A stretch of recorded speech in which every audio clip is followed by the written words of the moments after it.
Hey guys, welcome to the tech tutorial, and in this tutorial chapter we are going to look at margin, border and padding properties of CSS. Now, the margin property. The margin property is the outermost area surrounding the element. Now, if you have seen the CSS box model video, in that video in detail I have explained that the margin is the outermost area of the box, which consists of margin, border, padding and content box, and the margin is transparent and does not have a background color, and it has 4 edges: top, right, bottom, left, and you can set any property using margin top. This will apply the margin to the top side of the element, then margin left, which will apply the bordering to the left, then margin bottom, which will apply margin to the bottom, and margin right, this will apply the margin to the right of the HTML element. And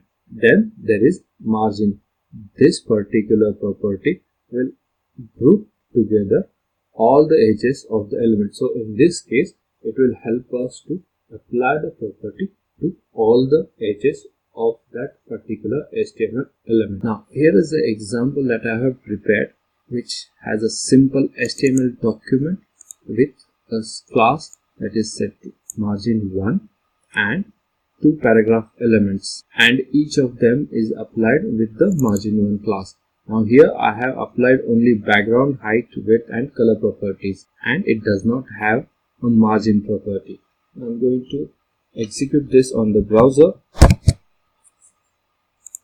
So here's our example with 2 paragraphs, and at this moment no margin is applied. I'm going to apply the margin property.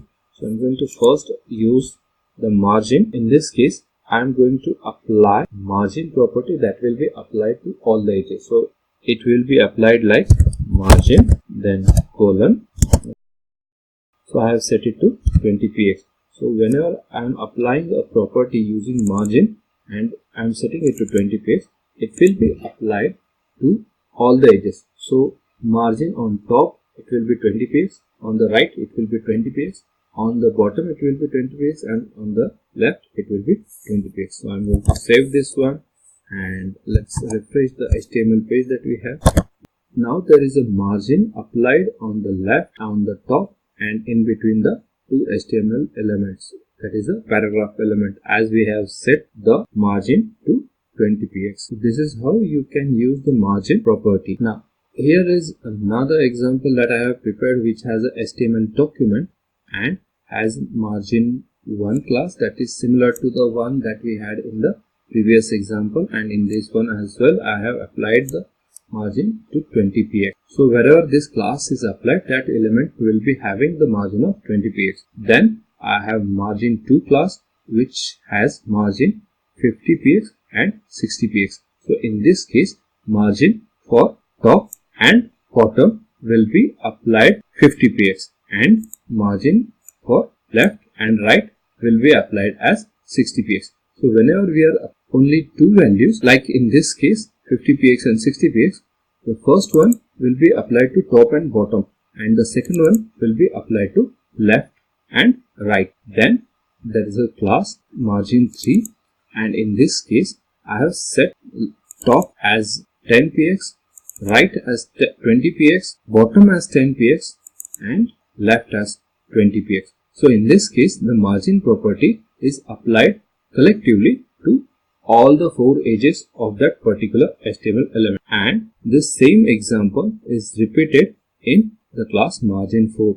Now here I have just added the margin dash top property, which is set to 10 px. So whatever I have done in the class margin 3, that is applying the collective property or grouping together all the edges in a single property, and in this one I have just divided all those edges into a separate property.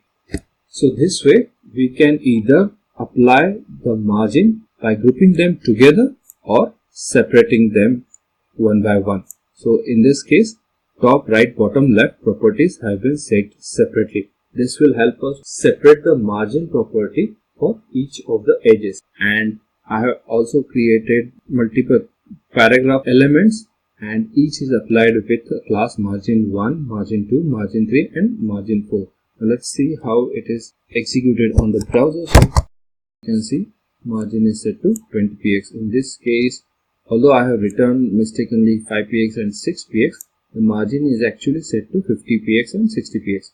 And in this case, the margin is set to 10px for the top and bottom and 20px for left and right. Now in the fourth case, so in this case, margin property is separated by the edge. So top, right, bottom, left edges have been applied with different set of their own values. So this is how you can use the margin property, set the margin for the HTML element. And the margin property is widely used to set the distance between two different HTML elements. Then is the CSS border property. The border is the area between the padding and the margin of the HTML element in the box model, and the border property allows us to decide the display of the border. The border has few important properties, and those are as follows. So the border width, this property will set the width. So how much width will the border will have, this will be decided using the border width property. Border style, this property will decide the style of the border. So whether it will be a solid line or it will be dashed, inset, outset, ridge or groove. This will be using different values. We can set the border style. Then is the border color. So if you have seen the color properties video, in that video we have extensively studied the color property, and we have also seen the border color property there. And in this case, for the border property, it sets the color of our border, and it can be set using the name of the color, RGB function, SSL function or hexadecimal values. Then one of the newest property is the border radius. It sets the radius for the edge of the browser. So we have rounded borders, or we can also have the elliptical borders for our HTML element. Now let's go and see the example of border. Here is the example that I have prepared for showing the border properties. Now in this case, we have a HTML document along with a paragraph element, and I have added a selector for paragraph element. Now I'm going to add the border properties here.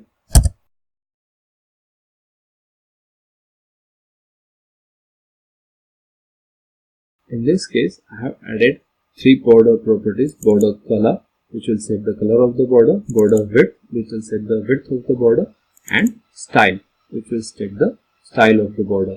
And border style has multiple values like inset, groove, dashed, dotted. We'll see them one by one in the next example. Now here we have the paragraph element to which this border properties will be applied. Now let's go and execute this one. Now here you can see the color red with the 5px of the size, and the solid line has been created for the border of this particular HTML element. Now notice that all the edges are squared. Now we are going to apply the border radius property and see how these edges change. Here I am going to add the border radius. Let's go and refresh this one. So before refreshing again, notice the edges. I'm going to refresh this one. Now see, the edges have been rounded. So the border radius property will help us to set the rounded corners of the HTML element border. Now let's go and see a more advanced example where I have demonstrated different properties and their respective values. So here is the second example that I have prepared, and in this example I have demonstrated border width, style, color along with border radius in detail. And in this case, I have included only the paragraph element as the selector and added only the background color property, whereas the rest of the properties I have added in the style attribute of our paragraph element. Now let's go and execute this example where I can show you how the width and the style have been modified.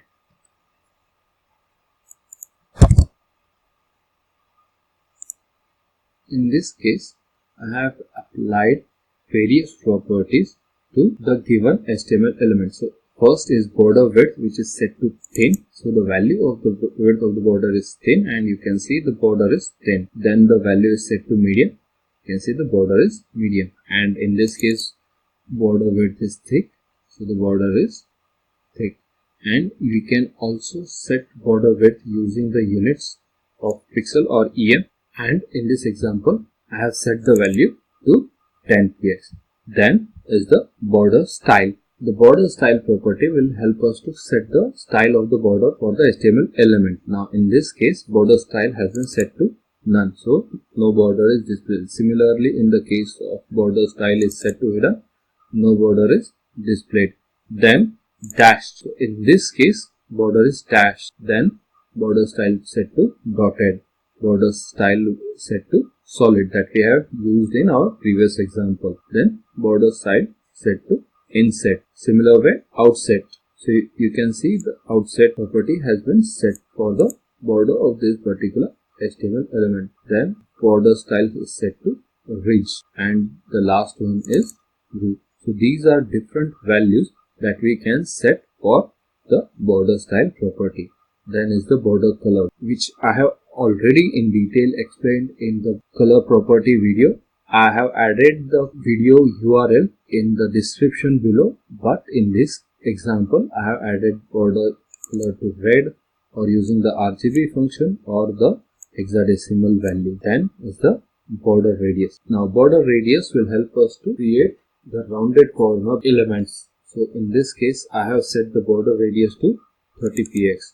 Then I have also created the border radius to 30 px / 20 px. So it will create different set of border, and we can also set the border radius using the percentage, and it has been 40% divided by 20%. Now you can see the different rounded corner border has been generated.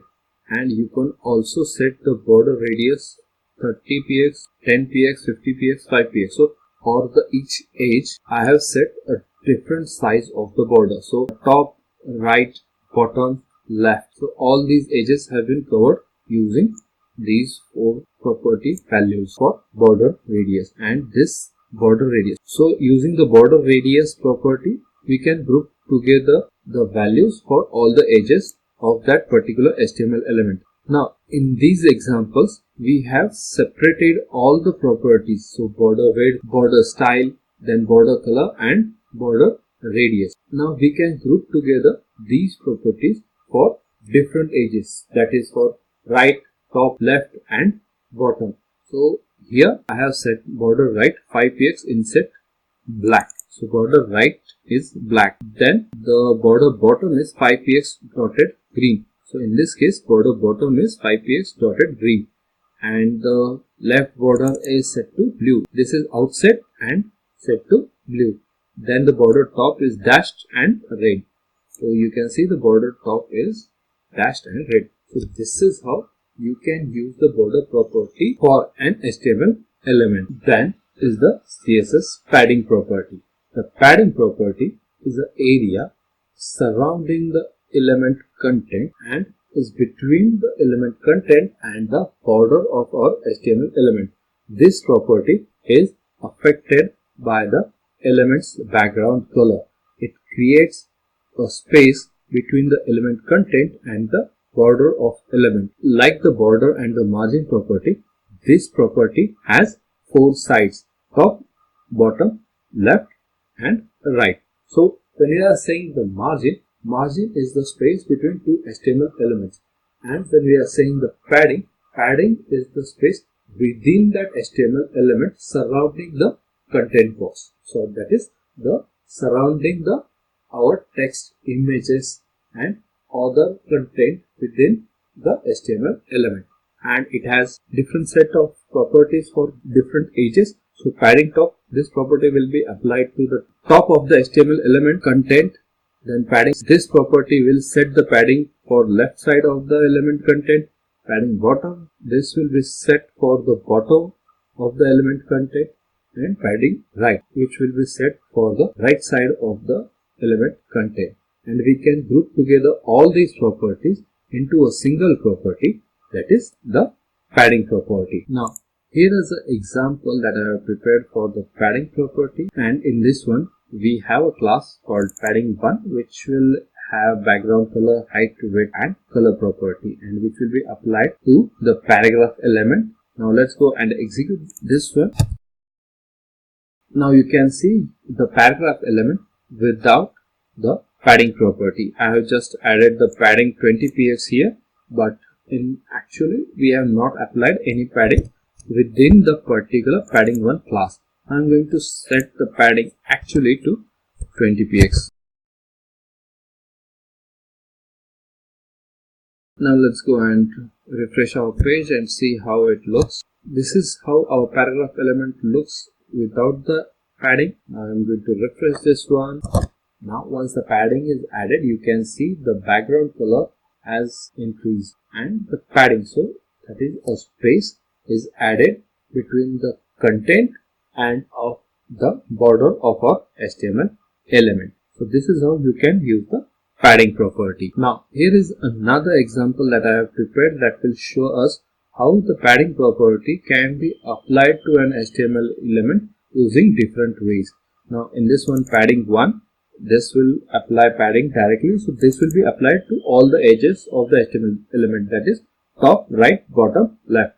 Then padding 2, here I have added padding as 50px and 60px. So the first value 50px will applied to top and bottom edges, whereas 60px will be applied to left and right edges.